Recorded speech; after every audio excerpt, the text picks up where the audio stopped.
Today we are going to discuss central force motion. Central force motion എന്ന് പറയുന്നത് ഫിസിക്സിലെ തന്നെ വളരെ ഇമ്പോർട്ടൻ്റ് ആയിട്ടുള്ള ടോപ്പിക്കുകളിൽ ഒന്നാണ്.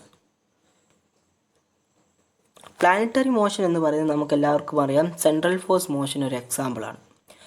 പ്ലാനറ്ററി മോഷൻ പോലെ തന്നെ മറ്റനേകം എക്സാമ്പിൾസ് ഉണ്ട്. ഈ പ്രോബ്ലങ്ങൾ സെൻട്രൽ ഫോഴ്സ് മോഷൻ ഉൾപ്പെടുന്ന പ്രോബ്ലങ്ങൾ ഫിസിക്സിലെ പല ബ്രാഞ്ചസിലും ഫിസിക്സിലെ പല ടോപ്പിക്കുകളിലും നമുക്ക് കാണാൻ പറ്റും. For example particle scattering, atomic structure and space navigation, ഇവിടെയൊക്കെ നമുക്ക് സെൻട്രൽ ഫോഴ്സ് മോഷൻ ഉൾപ്പെടുന്ന പ്രോബ്ലങ്ങൾ നമുക്ക് കാണാൻ പറ്റും. ഈ ചാപ്റ്ററിൽ നമ്മളെന്താ ചെയ്യുന്നതെന്ന് വെച്ചാൽ we apply Newtonian mechanics to the general problem of central force motion.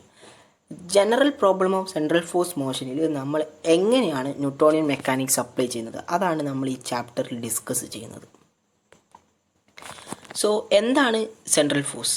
What is a central force? Central forces are those forces which are always acting either towards or away from a fixed point. ഒരു fixed പോയിന്റിലേക്കോ അല്ലെങ്കിൽ ആ fixed പോയിന്റിൽ നിന്നോ അല്ലെങ്കിൽ ആ fixed പോയിന്റിൽ നിന്ന് away ആയിട്ടോ ആക്ട് ചെയ്യുന്ന ഫോഴ്സസിനെയാണ് നമ്മൾ എന്ന് പറയുന്നത് സെൻട്രൽ ഫോഴ്സസ് എന്ന് പറയുന്നത്. സോ നമുക്കിവിടെ ഒരു പിക്ചർ കൊടുത്തിട്ടുണ്ട്. ബോട്ടത്തിലൊരു പിക്ചർ കൊടുത്തിട്ടുണ്ട്. അവിടെ നമുക്കറിയാം O എന്ന് പറയുന്ന ആ ഒരു ഫിക്സഡ് പോയിന്റിലേക്കാണ് ഈ ഫോഴ്സ് ആക്ട് ചെയ്യപ്പെടുന്നത്. ഒരു പക്ഷെ അത് ആ പോയിന്റിൽ നിന്ന് എവേ ആയിരിക്കാം അല്ലെങ്കിൽ ആ പോയിന്റിലേക്ക് ആയിരിക്കാം. ഇവിടെ ആ പോയിന്റിലേക്ക് ആണ് ഈ ഫോഴ്സ് ഡയറക്റ്റ് ചെയ്യുന്നത്. സോ ഇങ്ങനെയുള്ള ഫോഴ്സുകളെയാണ് നമ്മൾ സെൻട്രൽ ഫോഴ്സസ് എന്ന് പറയുന്നത്.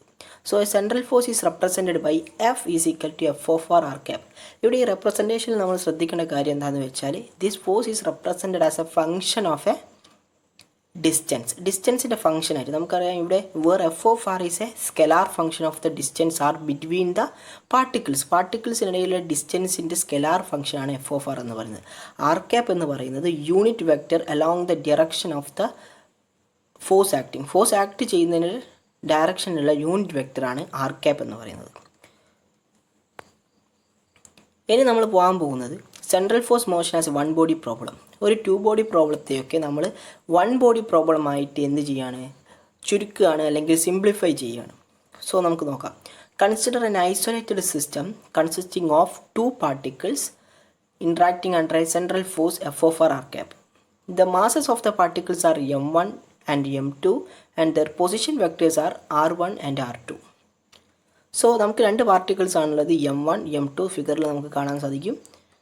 അതിൻ്റെ പൊസിഷൻ വെക്ടേഴ്സ് r1 r2 ആണ്. സോ നമുക്കൊരു വെക്ടർ r എന്താണ്, വെക്ടർ r എന്തായിരിക്കും, r1 minus r2, vector r1 minus vector r2. So അതിൻ്റെ മാഗ്നിറ്റ്യൂഡ് എടുക്കുന്ന സമയത്തോ ആറിൻ്റെ മാഗ്നിറ്റ്യൂഡ് എടുക്കുന്ന സമയത്ത് modulus of vector r1 minus vector r2 എന്ന് കിട്ടും. സോ സിമ്പിളാണ്. Okay, equations of motion are ഈ രണ്ട് പാർട്ടിക്കിൾസിൻ്റെ ഇക്വേഷൻ ഓഫ് മോഷൻ എഴുതുമ്പോൾ എങ്ങനെ വരും, m1 r1 double dot is equal to F of r r cap. അതുപോലെ തന്നെ m2 r2 double dot is equal to minus of F of r r cap. ഇവിടെ നമുക്ക് m1 r1 double dot എന്ന് വെച്ചാൽ എന്താണ്, the force acting on the particle m1 act ചെയ്യുന്ന force, അതാണ് m1 r1 double dot എന്ന് പറഞ്ഞാൽ, which is equal to F of r r cap. നമ്മൾ എഴുതിയിട്ടുള്ള സെൻട്രൽ ഫോഴ്സ് അത് ആക്ട് ചെയ്യുന്നുണ്ട് m1ൽ. സോ m1ൻ്റെ ഇക്വേഷൻ ഓഫ് മോഷൻ നമുക്ക് m1 r1 double dot is equal to F of r r cap എന്ന് എഴുതാം.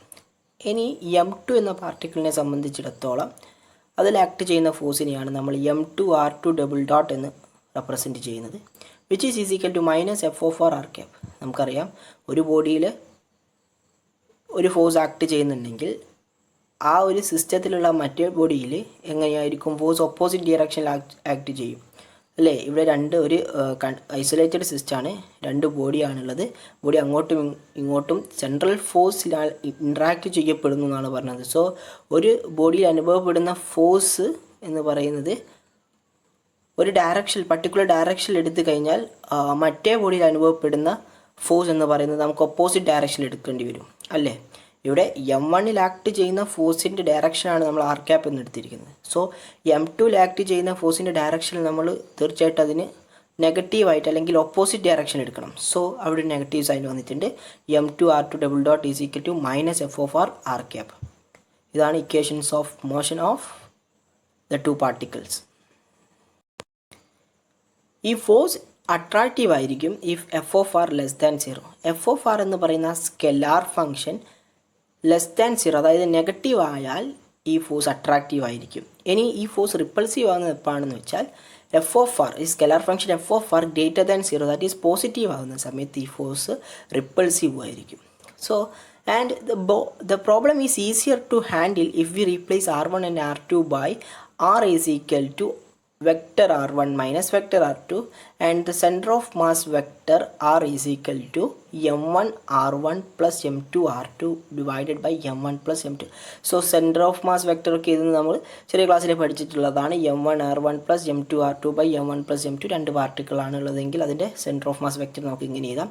സോ നമുക്ക് ഈ പ്രോബ്ലത്തിനെ ഒന്നുകൂടി ഈസിയർ ആയിട്ട് അപ്രോച്ച് ചെയ്യണം. അതിന് വേണ്ടിയിട്ടാണ് നമ്മൾ രണ്ട് വെക്ടേഴ്സും പൊസിഷൻ വെക്ടേഴ്സ് ഓഫ് m1 ഉം m2 എടുക്കാതെ ഈ അതിൻ്റെ റിലേറ്റീവ് ആയിട്ടുള്ള ആ വെക്ടർ എടുത്തത് ആർ എന്ന് പറയുന്ന vector r is equal to vector r is equal to r vector r1 minus vector r2 അതാണ് നമ്മൾ എടുക്കുന്നത്. അതുപോലെ തന്നെ സെൻറ്റർ ഓഫ് മാസ് വെക്ടറും നമ്മൾ എടുക്കുന്നു.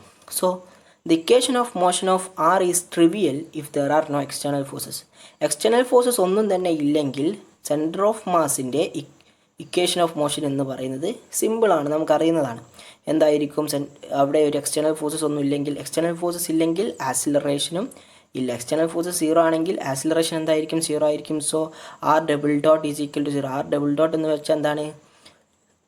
Second time derivative of the distance എന്താണ്? ആക്സിലറേഷൻ ആണ്. ഇവിടെ സെൻറ്റർ ഓഫ് മാസ് വെക്ടറാണ് എടുത്തിരിക്കുന്നത്, അതൊരു ഡിസ്റ്റൻസ് ആണ്. സെൻറ്റർ ഓഫ് മാസിലേക്ക് ഒറിജിനിൽ നമ്മൾ ചൂസ് ചെയ്യുന്ന കോർഡിനേറ്റിൻ്റെ ഒറിജിനിൽ നിന്നും സിസ്റ്റത്തിൻ്റെ സെൻറ്റർ ഓഫ് മാസിലേക്കുള്ള ഡിസ്റ്റൻസിനെ അല്ലെങ്കിൽ വെക്ടറിന് പൊസിഷൻ വെക്ടറിനെയാണ് നമ്മൾ സെൻറ്റർ ഓഫ് മാസ് വെക്ടർ എന്ന് പറയുന്നത്. സോ അതിൻ്റെ സെക്കൻഡ് ടൈം ഡെറിവേറ്റീവ് എന്ന് പറയുന്നത് എന്തായിരിക്കും? ആക്സിലറേഷൻ ആണ്. എക്സ്റ്റേണൽ ഫോഴ്സസ് സീറോ ആണെങ്കിൽ എന്തായിരിക്കും? This r double dot is equal to zero. R double dot zero ആയിരിക്കും. So equation of motion of r is trivial if there are no external forces ആണ്, which has the simple solution. So ഇതിനെ നമ്മൾ integrate ചെയ്യുകയാണ്. Okay, ഇത് ഈ equation നമ്മൾ മുകളിൽ കൊടുത്തിരിക്കുന്നത്, അതായത് r double dot is equal to zero എന്ന് പറയുന്നതിനെ നമ്മൾ ഇൻ്റഗ്രേറ്റ് ചെയ്യുന്ന സമയത്ത് നമുക്ക് രണ്ട് തവണ ഇൻ്റഗ്രേറ്റ് ചെയ്യുന്ന സമയത്ത് നമുക്ക് കിട്ടുന്ന ഇക്വേഷനാണ് താഴെ എഴുതിയിട്ടുള്ളത്. Which has the simple solution r is equal to r zero plus v t. ഇവിടെ ആർ സീറോ എന്ന് പറയുന്നത് കോൺസ്റ്റൻ്റ് ആണ്, വി എന്ന് പറയുന്നതും കോൺസ്റ്റൻ്റ് ആണ്. To find the equation of motion for r, we divide equation 1a by m1 and equation 1b by m2 and subtract. So equation 1a നമ്മൾ m1 കൊണ്ട് divide ചെയ്യണം, അതുപോലെ തന്നെ ഇക്വേഷൻ 1b നമ്മൾ m2 കൊണ്ട് ഡിവൈഡ് ചെയ്യണം, എന്നിട്ട് അവയെ സബ്സ്ട്രാക്റ്റ് ചെയ്യണം. സോ ഏതായിരുന്നു ഇക്വേഷൻ 1a? യെസ്, ഇവിടെ 1a. അതുപോലെ തന്നെ ഇക്വേഷൻ 1b ഇതാണ്. സോ 1a നമ്മൾ m1 കൊണ്ട് ഡിവൈഡ് ചെയ്യണം. സോ എന്താണ് 1a m1 കൊണ്ട് ഡിവൈഡ് ചെയ്താൽ കിട്ടുന്നത്? r1 double dot is equal to F of r divided by m1 r cap. എന്താണ് r2 ഡബിൾ ഡോട്ട്? രണ്ടാമത്തെ ഇക്വേഷൻ m2 കൊണ്ട് ഡിവൈഡ് ചെയ്താൽ കിട്ടുന്നത് r2 double dot is equal to minus F of r divided by m2 r cap. ഇനി നമ്മൾ എന്താണ് ചെയ്യേണ്ടത്? r1 double dot minus r2 double dot ചെയ്യണം.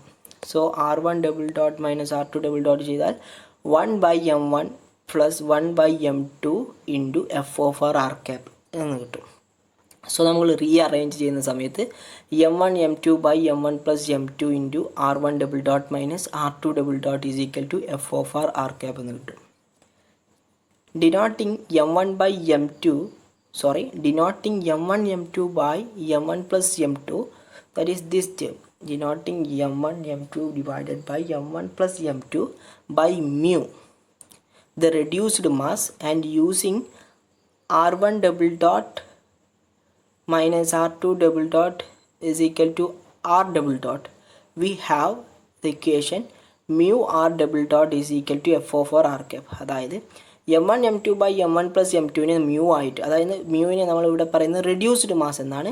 ഈ ഓൾ ടേമിനെ m1 m2 by m1 plus m2നെ റെഡ്യൂസ്ഡ് മാസ് മ്യൂ എന്ന് നമ്മൾ റെപ്രസെൻറ്റ് ചെയ്യുകയും, അതുപോലെ തന്നെ r1 double dot minus r2 double ഡോട്ടിനെ നമ്മൾ r vector r double dot എന്ന് റെപ്രസെൻറ്റ് ചെയ്ത് കഴിഞ്ഞാൽ നമുക്ക് കിട്ടുന്ന ഇക്വേഷനാണ് mu r double dot is equal to F of r r cap. So equation 2 അതായത് mu r double dot is equal to F of r r cap എന്ന് പറയുന്നത് is identical to equation of motion for a particle of mass mu acted on by a force F of r r cap. അതായത് രണ്ട് particle ഉൾപ്പെടുന്ന സിസ്റ്റത്തിൽ നടക്കുന്ന ആ central force മോഷനെ നമ്മൾ one body പ്രോബ്ലമായിട്ട് നമ്മൾ സിംപ്ലിഫൈ ചെയ്തിരിക്കുന്നു. Okay, mass of the one body പ്രോബ്ലത്തിൽ ആ സിംഗിൾ പാർട്ടിക്കിളിൻ്റെ മാസ് ആയിട്ടാണ് നമ്മളിവിടെ റെഡ്യൂസ്ഡ് മാസ് മ്യൂ എടുത്തിട്ടിരിക്കുന്നത്. So these equation 2 is identical to the equation of motion for a particle of mass mu acted on by a force F of r r cap. The two particle problem has been transformed to a one particle problem. ഈ two particle problem ഒരു one particle പ്രോബ്ലമായിട്ട് transform ചെയ്ത് കഴിഞ്ഞിരിക്കുന്നു ഇവിടെ. So നമുക്കറിയാവുന്നതാണ് vector r is equal to vector r1 minus vector r2. അതുപോലെ തന്നെ centre of mass vector r is equal to m1 r1 plus m2 r2 divided by m1 plus m2. So ഈ രണ്ട് ഇക്വേഷൻസും ഉപയോഗിച്ചുകൊണ്ട് നമുക്ക് r1നും r2നുള്ള ഇക്വേഷൻ കണ്ടുപിടിക്കാം. ഇവിടെ ചെയ്യേണ്ടത് എന്താണെന്ന് വെച്ചാൽ ഇവിടെ സെൻറ്റർ ഓഫ് മാസ് വെക്ടറിൻ്റെ ഇക്വേഷനിൽ അതായത് r is equal to m1 r1 plus m2 r2 divided by m1 plus m2യിൽ നമ്മൾ r1ൻ്റെ സ്ഥാനത്ത് നമ്മൾ എന്ത് ചെയ്യണം, മുകളിലുള്ള ഇക്വേഷൻ അതായത് r is equal to r1 minus r2 ഉള്ള r1നെ സബ്സ്റ്റിറ്റ്യൂട്ട് ചെയ്യുക. അതായത് r1 is equal to r plus r2. അതുപോലെ തന്നെ r2 എന്ന് പറയുന്നത് എന്താക്കി നമുക്ക് എഴുതാം, r2 എന്ന് പറയുന്നത് നമുക്ക് വെക്റ്റർ r1 മൈനസ് r എന്നായിട്ടും എഴുതാം. സോ ആ രണ്ട് സബ്സ്റ്റിറ്റ്യൂഷനുകൾ വെച്ചിട്ടാണ് നമ്മൾ രണ്ട് ഇക്വേഷൻ r1 r2നുള്ള ഇക്വേഷൻ നമ്മൾ എഴുതുന്നത്. Solving for r1 and r2 we gives r1 is equal to vector r plus m2 divided by m1 plus m2 into vector r. അതുപോലെ തന്നെ r2 is equal to vector r minus m1 divided by m1 plus m2 into r. So നമുക്ക് ഇതിൻ്റെ ഒരു picture നോക്കാം. Right സൈഡിൽ ഇതിൻ്റെ ഒരു picture ഉണ്ട്. സോ രണ്ട് പാർട്ടിക്കിൾസ് ആണുള്ളത്, m1 m2 ഉണ്ട്. ആൻഡ് അതിൻ്റെ സെൻറ്റർ ഓഫ് മാസിലേക്കുള്ള പൊസിഷൻ വെക്ടറാണ് ക്യാപിറ്റൽ R ആയിട്ട് സൂചിപ്പിച്ചിരിക്കുന്നത്. അതാണ് സെൻറ്റർ ഓഫ് മാസ് വെക്ടർ. രണ്ട് പാർട്ടിക്കിൾസിൻ്റെയും corresponding position vectors r1 r2 നമുക്ക് കാണാൻ പറ്റും. സോ ഇവിടെ r1 എന്ന് പറയുന്ന ഇക്വേഷൻ നമ്മൾ എഴുതിയിട്ടുണ്ട് vector r plus m2 divided by m1 plus m2 into r. ഇവിടെ r1ലേക്ക് അതായത് m1ലേക്ക് ഈ സെൻറ്റർ ഓഫ് മാസ് വെക്ടറിൻ്റെ പൊസിഷനിൽ നിന്നും ഓരോ പാർട്ടിക്കിളിലേക്കുമുള്ള distance. Okay, centre of mass വെക്ടറിൻ്റെ അതായത് സെൻറ്റർ ഓഫ് മാസിൻ്റെ പൊസിഷനിൽ നിന്നും രണ്ട് പാർട്ടിക്കിളിലേക്കുമുള്ള ഡിസ്റ്റൻസിനെയാണ് നമ്മളിവിടെ പിക്ചറിൽ കാണിച്ചിരിക്കുന്നത് m2 divided by m1 plus m2 into vector r. അതുപോലെ തന്നെ ഈ minus m1 divide by m1 plus m2 into vector r. Minus m1 by m1 plus m2 into vector r എന്ന് പറയുന്നത് m2വിൻ്റെ സെൻറ്റർ ഓഫ് മാസിന് റിലേറ്റീവ് ആയിട്ടുള്ള position വെക്ടറും, അതുപോലെ തന്നെ m2 by m1 plus m2 into vector r എന്ന് പറയുന്നത് m1ൻ്റെ സെൻറ്റർ ഓഫ് മാസിന് റിലേറ്റീവ് ആയിട്ടുള്ള പൊസിഷൻ വെക്ടേഴ്സുമാണ്. ഒരുപക്ഷെ നമ്മൾ ഈ കോർഡിനേറ്റ് സിസ്റ്റം എടുത്തിരിക്കുന്നത് സെൻറ്റർ ഓഫ് മാസിനെ ഒറിജിനിലാക്കിയിട്ടാണ് എങ്കിൽ നമുക്ക് m2വിൻ്റെയും m1ൻ്റെയും പൊസിഷൻ വെക്ടേഴ്സ് ഇവിടെ പിക്ചറിൽ കാണിച്ചിരിക്കുന്നത് പോലെയാണ് കിട്ടാറ്. അങ്ങനെയാണ് നമുക്ക് കിട്ടുക. So as A sketch shows m2 into r divided by m1 plus m2 and minus m1 into r divided by m1 plus m2 are the position vectors of m1 and m2 relative to the center of mass. Center of mass in relative ആയിട്ടുള്ള position vectors ആണ് നമ്മൾ പിക്ചറിൽ കാണിച്ചിരിക്കുന്നത്. So ഇതാണ് first പാർട്ടിൽ central force മോഷനിൽ നമുക്ക് നോക്കാനുള്ളത്. Thank you for watching. അപ്പോൾ ഇതിൻ്റെ ബാക്കി ഭാഗം നമ്മൾ അടുത്ത പാർട്ട് ചെയ്യുന്നതായിരിക്കും.